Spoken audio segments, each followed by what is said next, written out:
A diferença do que eu falo do narcisista e do psicopata, no final, nessa fase do hoovering, né, que é a fase que ele tenta aspirar a vítima de volta, que é pra continuar sustentando o ego dele, o psicopata não faz isso. Ele suga, conseguiu o suprimento, descarta, vai embora. Ele não fica voltando para alimentar o ego. O narcisista, ele é viciado nesse ciclo do abuso. Então ele dá tudo, conquista, desvaloriza. Quando ele desvaloriza a vítima, ele descarta. E quando a vítima sai, né, ele não consegue, ele tem pavor de ser rejeitado. E de perder um suprimento. Até porque ele tá com alguém, ele já vai acionando outras pessoas. Exato. Ele precisa de sangue, muito sangue. Precisa, porque ele não consegue ficar sozinho. Então ele sempre vai trair.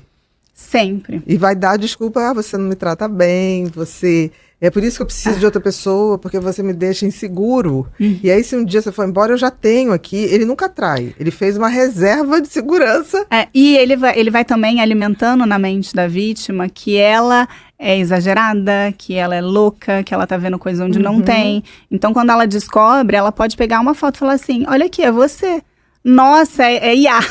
É IA. Exatamente. Não, deve ter alguém muito parecido comigo. Essa mulher tava no meu colo, eu nem sei. Sei lá, foi uma festa. Foi uma festa, sei lá. Ela sentou, tava doida, bebeu. Eu ia fazer o quê? Jogar a pessoa no chão? E aí ele inverte a situação. Olha só, você tem traumas do seu passado, por isso que você tá vendo coisa.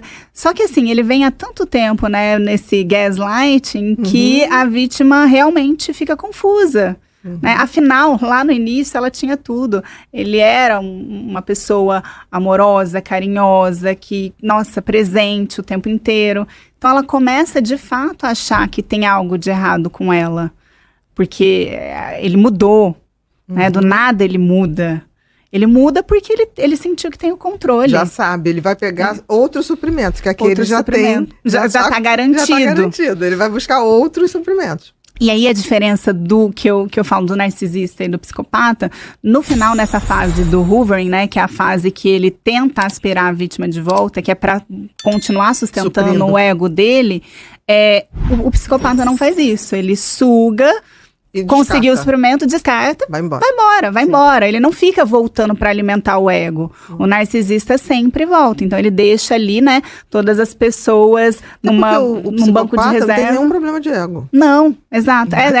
Zero problema. O problema são os outros. Ele não precisa dessa admiração externa. Ele só precisa sugar o que ele quer sugar, que ele deixou muito objetivo desde o início. Canal Motivador. Inscreva-se, curta e compartilhe.